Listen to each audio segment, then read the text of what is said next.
Hey guys, this is John with another episode of LCD. In this episode, I'm gonna be showing you guys about cdram. Don't confuse it with cd-rom. That's a totally different technology. I'm talking about cdram. cdram is the amount of RAM you can buy on a CD disc, and you can put in your CD drive. Not sure if you can hear it, but here. That CD drive if you heard me open it and close it. So, what you're gonna do, all you have to do is put an empty disk. You need at least a gigabyte of RAM and a terabyte of LCD RAM. So, I already have a terabyte of LCD RAM. So, this is gonna be okay for me. If you don't have that much LCD RAM, go watch my LCD RAM video and get a terabyte of it, and make sure it's at 6,000 gigahertz or 6 terahertz. Same thing. So now what you're gonna do? See, I'm moving my screen. You got this right here. You're gonna go into System Properties. I only have a gigabyte of RAM, and I'm using a 32-bit operating system. So I got my gigabyte of RAM, so then I'm good. You're gonna need at least a gigabyte. It's good if you have 2 or 4. Even 3 will do good. Recommended for 8 gigs would be perfect. So now you're just gonna put a regular CD drive in there, like a CD disc. Let me put mine in. Alright, so it's reading, and it won't come up with anything if you're running Windows 7 like I am. If you're running Vista, I don't know, because I haven't used Vista in a long time. So now you're going into Computer, finding out how much RAM you have again, just to look at it, and then going into Start R, CMD, and then typing slash cdram, and then you're going to do dash 1 gigabyte, and then space ex, and then dash, I'm going to do 400 megabytes of RAM, and on to ex disk. So you're going to click enter and then close it out immediately.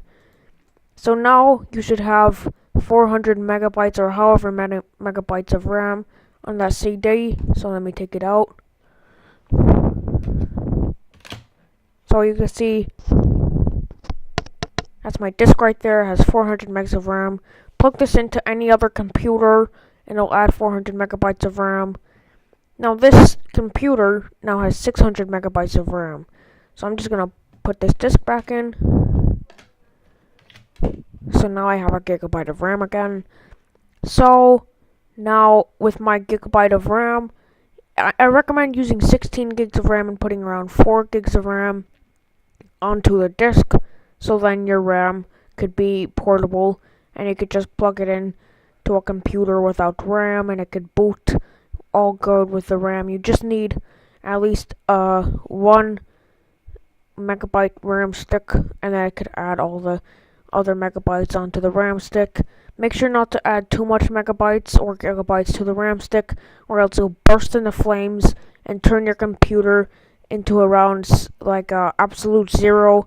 So then it will get so hot that it'll become absolute zero, and then it'll make your CPU so hot at absolute zero, because absolute zero is hot, not cold, to be confused with 4,000 degrees Kelvin, which is making your CPU cold and run super fast. Like I'm getting my CPU's at 4,000 Kelvin. Feels nice and cold to the touch. Feels nice to play games and see this like nice 10 FPS.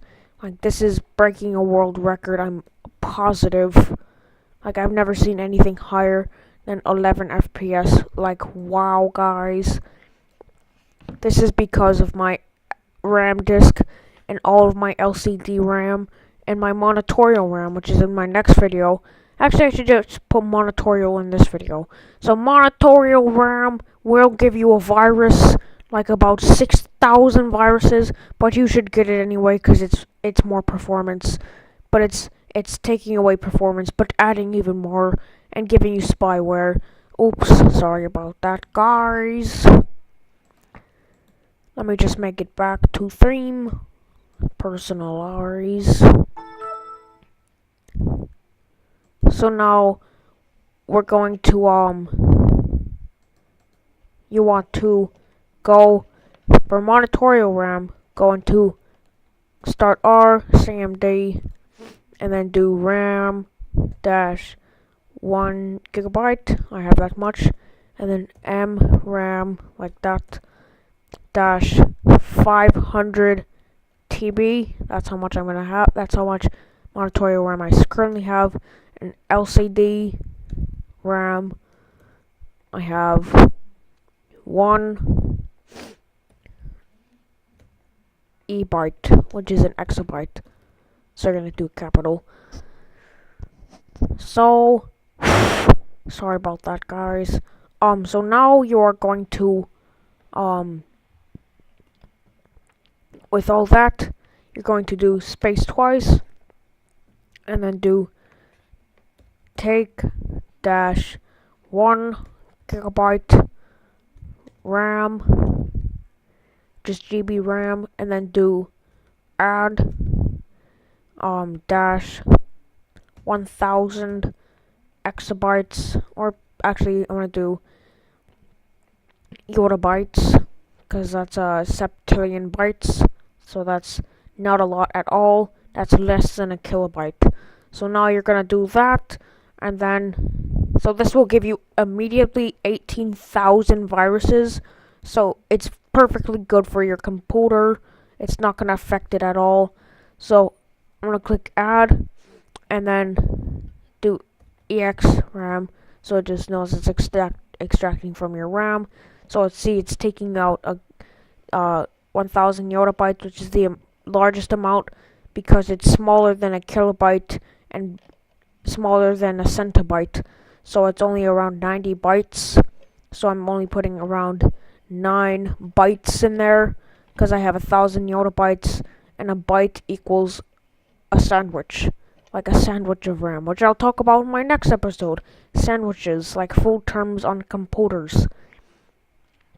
So you're gonna click that and immediately exit out. So okay, so now I have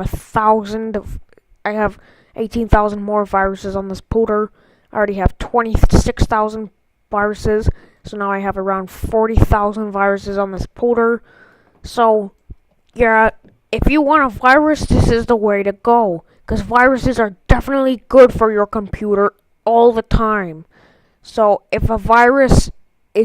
you want a couple thousand viruses, that's the way to go. And also I'm using a mouse, so that's adding around 8,000 viruses per second. So probably right now I have like 6 trillion viruses.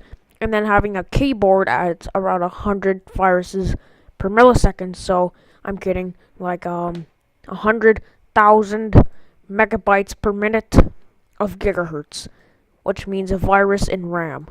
So my RAM is super virused, and my hard drive has 1,000 gigs on it, so I have a virus. See right there, 46 gigabytes means 1,000 terabytes.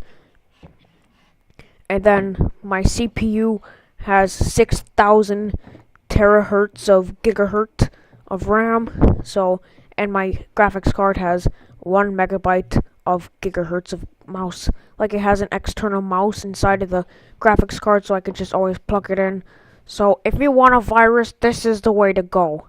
Thanks for watching. This has been John. Gobba bobba, drop the bass. Thanks for watching.